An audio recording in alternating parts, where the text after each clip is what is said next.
Hello and welcome to a new episode of Take Two by Exposition Pictures with me, Abhikendu.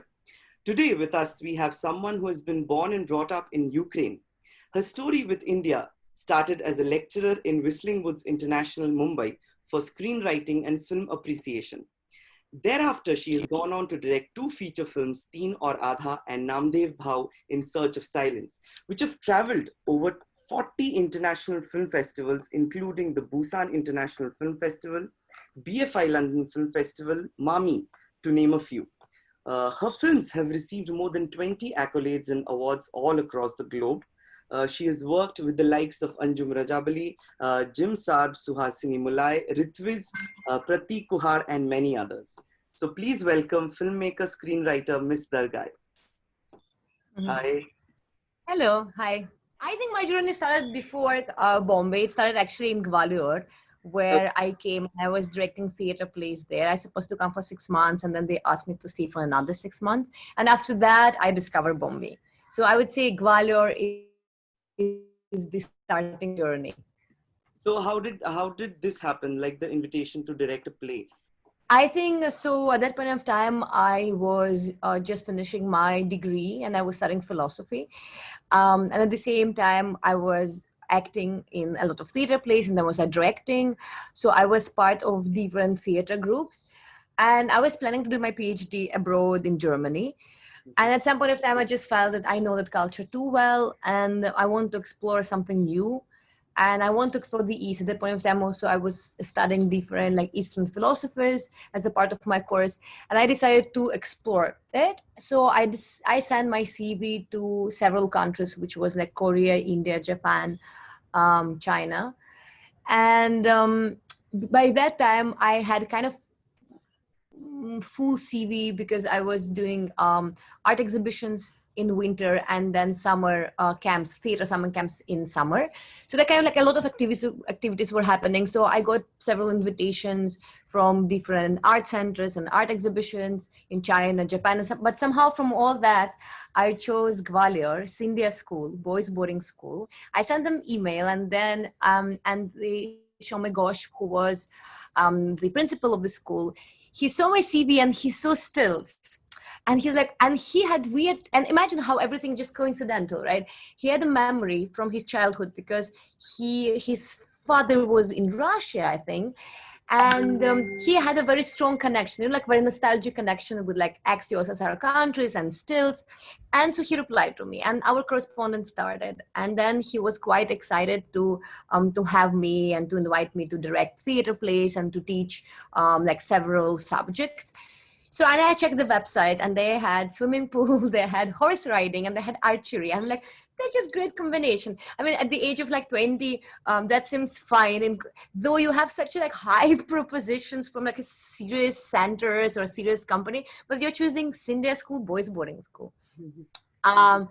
But of course, it was a very exciting period. So it was like my first time I came to India. I came in with my mom first. We just like explored the country, and then we came to the school, and it was just like an absolutely magical fort because boys' school is slightly different from the girls because girls is there on the ground, right, with the main city, and the boys' school it's like on the actual fort, you know, like ancient fort. And when you are just on the way there, you see this beautiful giant, huge, beautiful monuments, you know. There for 6 months, I directed theater plays, I taught German, I put like 10 boys on the 1 meter stilts. So I still remember I landed in Gwalior. No, I think we took a train to Gwalior. So I had 2 pairs of stilts, you know, like 1 meter and half a meter of stilts because I want to use it for the play. And then we duplicate them. And then I just like put 10, 12 boys on the stilts for the play. And I was supposed to stay only for 6 months. But then for the Founders Day play, which was like around like 300, 400 students involved, a lot of like big effects. So Jyoti Aditya Scindia was there and Anand Mahindra. So Anand really liked the play, and then we had the chat, and he's like, you know, you should just check Bombay. And he was, I think, on the board of Whistling Woods. So I'm like, just check it out. I'm like, okay, great. So they asked me to stay. Jyoti Aditya Scindia is like, oh my God, I really like the play. Just stay and we can direct a couple of more plays. So I stayed. And then I went to Bombay. I checked out Bombay. I still remember, I landed in Bombay and I really wanted to see the sea because I'm like, come on, if the city is on the sea, you will have so many beautiful, cozy cafes and coffee shops where you can just chill and work. I'm like, amazing. So I just checked Versova. I come to Versova and like, it's really on the sea, right? But there's no coffee shops which is facing the sea. It's just like ugly buildings. I'm like, why? What But I then, of course, exactly, yeah, absolutely. And then, of course, my phone died as always, or I lost it as always.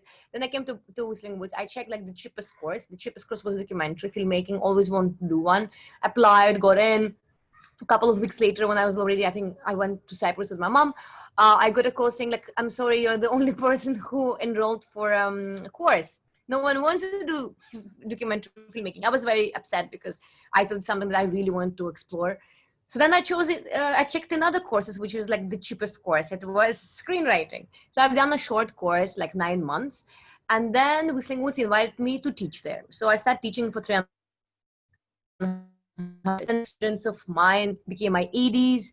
Actually, I have a couple of students who were my students and became third AD on my first film, then chief ADs on the second film, then line producers on next ventures. And so during that time, I shot I shot a short film. I showed it to Anurag Kashyap. He liked it. He supported me and he suggested me to shoot again. I shot it again. And this is how kind of idea for 3.5 was born, because when I shot it again, Anurag saw it. He's like, it's really good, but you should shoot it again. I'm like, no, I can't shoot it unless it's a feature film. So I wrote a script for 3.5. And Anurag read it. He's like, great, do it. I'm like, how should I do this? He's like, I don't know. You figured it out. It's like, if you're a real filmmaker, even with no money, you will find the ways. I'm like, thank you. But he was right. I found the ways. And then while we were doing 3.5, while we were shooting it, we came up with the idea for Namdev Bhau. And I have a very small team. I had a sound designer who was excited, cinematographer who was excited, Dir, my producer. And we're like, just let's go to mountains. And why to mountains? Because it was monsoon in Bombay. And we just chose the place where it was not raining. And it was Ladakh and Spiti Valley. Spiti Valley was too tricky because there was a lot of like slides happening at the point of time. So we chose Ladakh and we went there. We stayed for 1.5 months and we shot Namdev Bhau.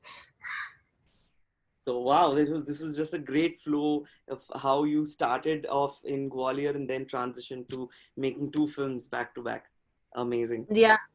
And of course, during that time, we started doing music videos, and called Mess came out, and then the entire kind of jugaad started taking very like high road with music videos and ads and yeah, so a lot of things. Yeah, so while teaching in Whistling Woods International, how was it interacting with other film enthusiasts or people who are at least willing to learn filmmaking? So was it a collaborative effort? How was the experience? I think I'm just like, I'm very strict when it comes down to academics, right? So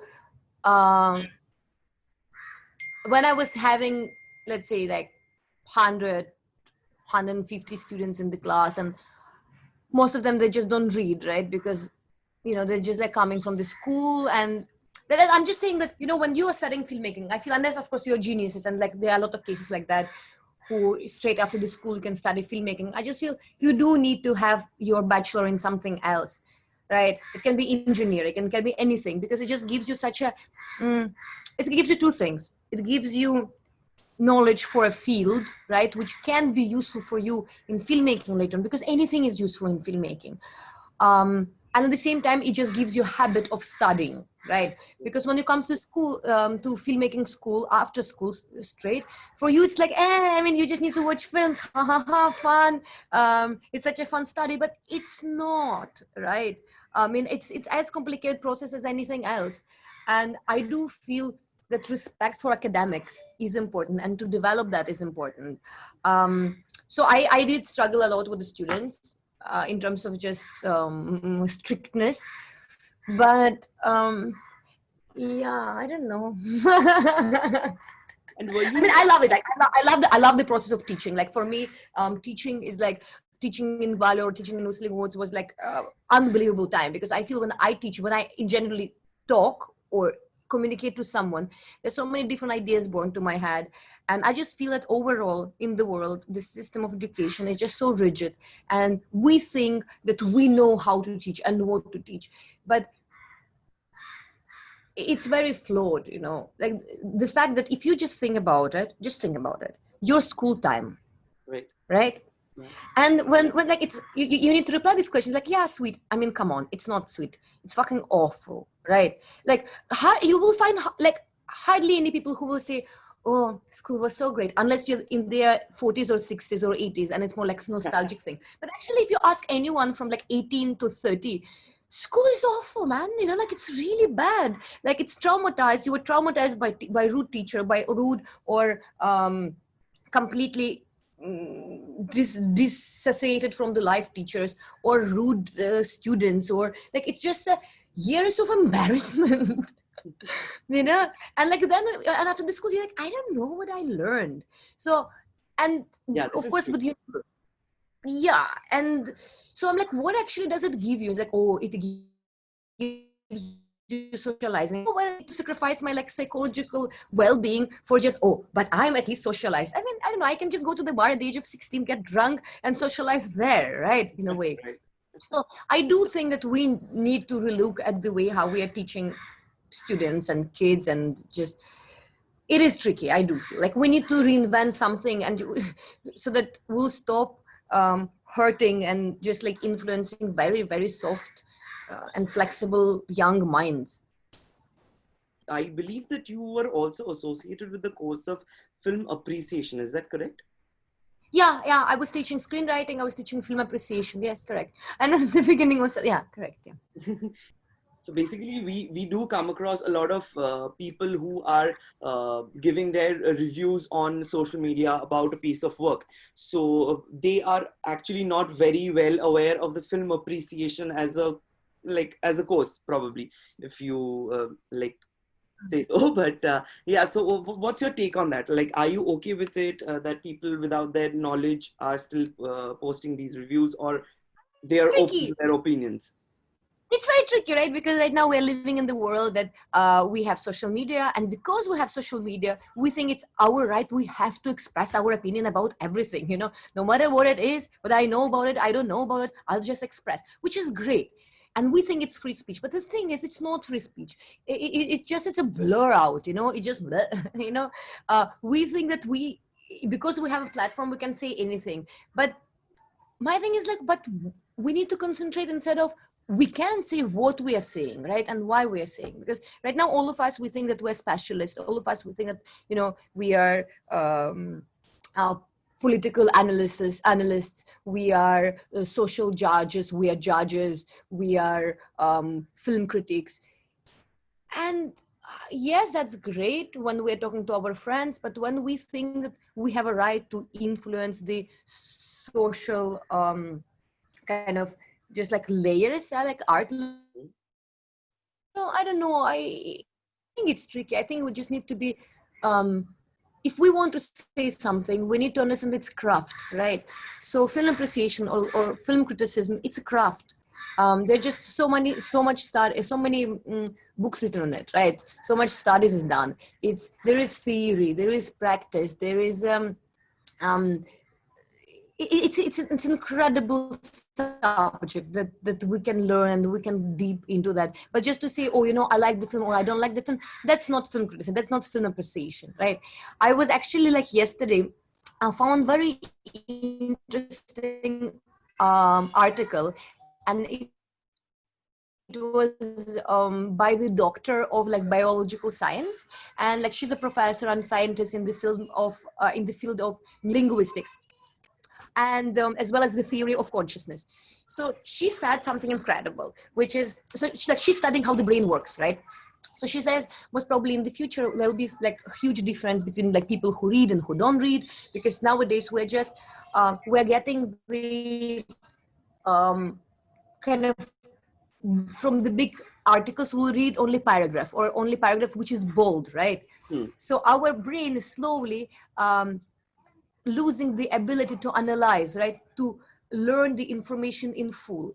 But what she says, she's like, if we lie on the sofa, right, and lie there for like 6 months, and so we wouldn't be able to get up, right, because our muscles will be like Yeah, yeah. kind of paralyzed after some time, right? Get used to that. So, and like if the brain reads stupid magazines or communicates with fools and listens to simple meaningless music and watches stupid films, then there is nothing to complain about, because the brain actually start kind of relaxing, right? But the brain has to work hard. Hard is the keyword. Like the brain should sweat and like should feel that it's hard. Like we should feel that it's hard. Like, for example, when we read a book, right, and it's easy for us, I don't know whether it will help us. We need to read difficult books. We need to watch films that maybe we don't like, but we don't understand, so that you will think, you will read this, you will try to break it down. Or like, I don't know, theater performance, right, where it's not clear what the director is trying to see, but your brain is just trying to see, like, to explain it, right, to itself. So in this case, the brain and ourselves doing that, just like by sitting and like lying on the sofa and watching Netflix and think that you are doing a film appreciation course at home. It's not that. It is a struggle every day. Well, you've been a part of several theater plays as a performer as well, back in Ukraine, is what I heard. So, have you ever thought of coming on screen or on stage in India, or have you ever performed in India? I mean, definitely, I never thought about being on the screen. I actually don't think I'm a good performer, a good actor. I definitely really want to do a theater play in India, and because I think, again, theater is such a magical world. It's unbelievable. It's like it's a parallel universe. It's like when as a kid you're discovering films and you're like, oh my god, it's incredible, and it is incredible. Then you're discovering books and you understand, wait, that was existing, I didn't know about that. And it's actually it's a parallel universe. It's like Alice in Wonderland. And then you're discovering poetry, for example, right? And it's again another world. And then you're discovering theater, and it's just such a magical space where everything exists only here and now. There is no retakes. There is only you, your connection with your actors, and your connection with the audience. It's beautiful. I would love to do a play. Yeah. So now let's come to the two feature films you have directed, you've helped. You mentioned that they just happened in the flow from Whistling Words to the scripts which Anurag and everyone liked, and then you just shot at a go. But my question was that how did you manage to connect with the cultural contexts which are relevant to the Indian characters? So, and also the language is a barrier. Did you feel that it was a barrier, or how did you overcome that language? It is very interesting question. I think by that time when I started directing play, I had been in India for, I think, 3 years. Okay. I think. And like, I feel that I came also to India in a very impressionable age, right? So in a way, I became filmmaker in India. I chose filmmaking in India. So I felt that I have so many different ideas that I want to tell. And as if I absorbed the culture in me. Like, I just love the people. I mean, it's not like, oh, I love the people as a tourist. No, it just, you feel connection and you feel dissolved in that. And it's not your personal choice. It's just like I jumped from the cliff into the water by coming to Gwalior. And in the 6 months of me being there, I just felt so comfortable, and like I never felt like a tourist in a way there, right? So, and then more time I was spending, more exploration of the country I was experiencing, and I don't know, it happened very naturally. Like it's like a plant, I guess. Like if you take the plant and the plant by itself, let's say that type of the plant, right? So, and you take the plant and you carry it from Ukraine into the soil of India, and you just keep it there, and somehow for plant it's like, oh, okay, another soil, but I can adapt, and like it just immediately adapts without judging itself. Like, oh, I'm adapting, oh, everything is easy. It happened very like naturally. And I was very fascinated with each and every aspect of it, with different like culture nuances, with the languages, with I speak several languages, so for me it was very interesting to catch the nuances of different dialects as well as different Indian languages that I tried to explore. For example, in Namdev Bhau with like Marathi and Hindi, as well is in 3.5. And for me, it was just very interesting experiment. At that point of time, like I was not, for example, as fluent in Hindi as I'm now, but I was catching the intonation. I was catching, I could understand everything. I couldn't speak, but I could understand it. And I was working very closely with the actress just to see how we can interpret certain feelings through the words. And yeah, I think, yeah. But regarding the language, did you write the dialogue? I don't think you could have written the dialogues all by yourself, or were a team of members helping you out in that sense. And how did you connect with that specific language, even though you could understand some of the nuances? Probably emoting through those dialogues is something you will understand only when you understand the language in and out. So how did you succeed in that? I think language is much more complicated structure than that. I feel that there are like it has a very strong, like each and every culture, each and every language has a strong structure, right? And strong kind of like casket, right? And if you understand that, and if you understand how it's being formed and how you can play around with it, I don't think it's very difficult. With the dialogues, I usually write all my dialogues in English, like I guess a lot of writers. And then I sit with 3.5, I was sitting with my actress and I was translating. With Namdev Bhau, in Namdev Bhau, I was sitting with my actress as well as my co-writer and my producer, and we were just translating that. Okay. And this is how I usually work, because like for me dialogues are very important. Like I haven't ever had like dialogue writer in my films yet. I would love to explore that as well, to see how it works. But I just like love the dialogue. I like playing with it. Like with Namdev Bhau, I really want to bring the humor in like Kutchi language and Marathi language, because Namdev Bhau, who is the main character, he's working as a chauffeur for a Kutchi family, right?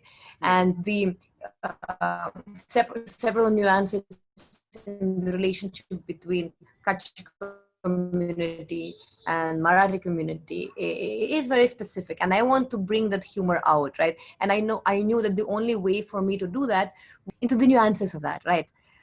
Which I really enjoy. Right. So coming to this venture of yours, which is Jugaad Films, did you start this company, or did you get in touch with someone and partner to start off? How was it? No, so when we were shooting 3.5 and we decided just finally to come together and to shoot it, me, Dheer Mamaya, who's a producer of all my projects, as well as the founder of Jugaad, and Sakshi Khanna, who is our third partner, we decided we can just produce it ourselves, the film, right? And it happened that way. We just like put all our resources, people, kind of made them believe that we can do it together with like in a low budget, and we made a film.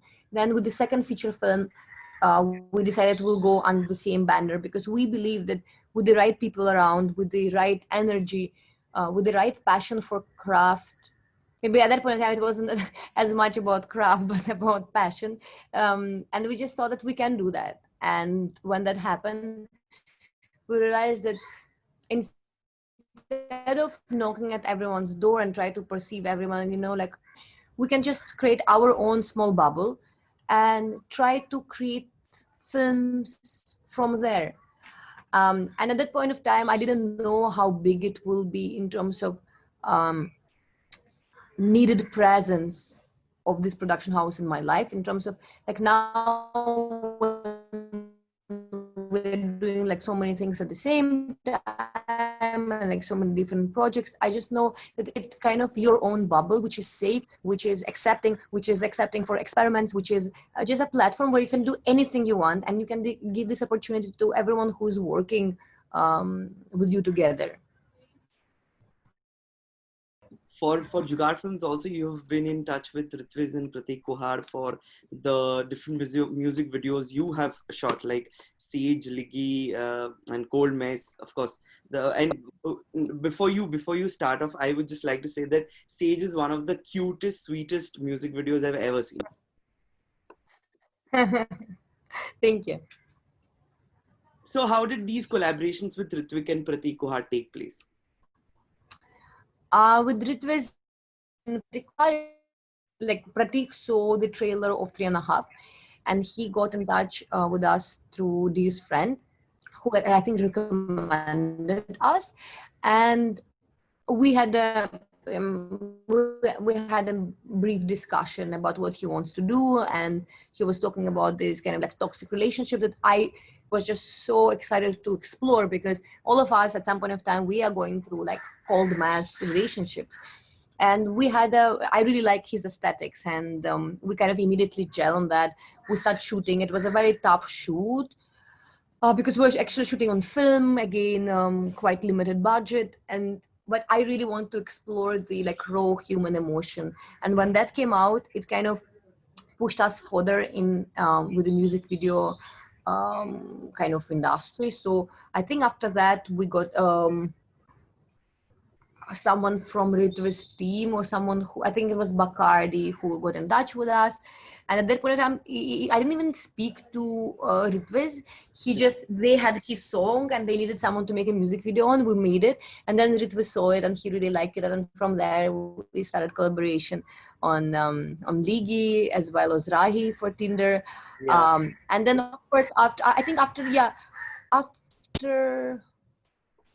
we've done, what have we done first? First it was Cold Mess, and then after that I think we've done another one with Jim Sarbh for Apacos. It was like a very kind of like niche genre of music, which I really want to experiment to go with slightly like sci-fi-ish, low budget but sci-fi-ish idea, and I really liked it. And then all other music video kind of like started. And along with music video, we actively also start working on the ads, because I feel that anything is storytelling, and like when I shoot ads, I shoot it with as much love and dedication as I shoot a feature film or music video. I never felt, oh my God, I just compromised, or I just have to shoot another ad to survive, and then one day I will just do a feature film. Yeah, definitely we have to shoot ads to survive, but I love it because I think as storytellers, everywhere there is a story, and we can, if you just choose the right projects or right scripts, doesn't matter what is it for, you can just to bring your touch of exploring yourself and the world through that story, whether it's an ad, whether it's I don't know, a book, anything. But coming to that music video which you mentioned, Rahi for Ritviz, which was in partnership with Tinder on the occasion of the Pride Month, I believe it released on sometime in June 2020. It was a lockdown shoot. Yeah, it's a totally different experience, right? Being in lockdown and still being able to direct a lot of people, coordinating with so many people from different points. So yeah, I think we were lucky because we could adapt in a way to lockdown. So we've done a lot of projects. It started with, I think, Stay Free commercial that we've done and it was my first direction through Zoom calls, which again went quite well. And then we've done Kasur. Kasur was easy because it wasn't any like actual physical shoot per se, a part of Prateek's part that we were shooting. I mean, like he was shooting in his house. So a part of that, basically it was just, so I think, so with Tinder, it was quite complicated shoot because we had around 35 cast members and like 5 cinematographers in 5 different cities, and all over we captured, I think, 15 cities. And it was complicated topic because for a long time, I didn't want to take up like LGBTQI narratives because I just felt I was just like riding the wave, and like I felt I didn't want to do just for the sake of doing because it's cool, because I thought it's such a complicated and important topic that if I want to talk about it, I want to talk about it like in depth in a way. And then Tinder let me write my own script, and they approved my own script, and then we shot it. And we shot with so many different people and with so many different communities and so many different identifications. And like, we didn't use any actors in the film apart of, I guess, cameo of Namdev Bhau. And for me, just to see them, and I got so inspired, and it was very, very inspiring period of my life, just like shooting for that commercial. I would say music video. It was a very, very emotional experience for me. And from there, right now, with the unlock situations going on, you are probably in Goa shooting for something. So what are you currently working on, and what plans do you have for the near future? I will be shooting, I think, 2 music videos in November. We just shot an ad right now. I'm working on one feature film, and we are working also on one web series that I'm very, very excited about. It'll be like Jugaad, very interesting and quite big venture. And at the same time, I am looking for writers who would be writing novels, because I'm very excited also about this part of the industry. And I feel we have so many stories that we can tell, a part of filmmaking, through like just good literary art, right? Which is novel, and just the art of novel. I was always, from my childhood, was so fascinated about. So I'm really looking for talented writers. So if anyone sees it right now and you're fans of good literature, and you know how to operate with your own emotions and with the writing technique, so please contact me. Yeah, so we have that, and we're also experimenting something with animation, and with the we're also trying to develop one game. So it's kind of like at the same time a lot of things happening, and just let's see how it goes. All the best for your future works, and hoping to see more of your work on YouTube, Netflix, Amazon, and everywhere, and probably someday on the theaters as well. Thank you so much. Thank you. Yeah, thank you so much for taking our time. It was a lovely Thank conversation. you. I loved all your questions. Yeah, Thank you. thank you so much.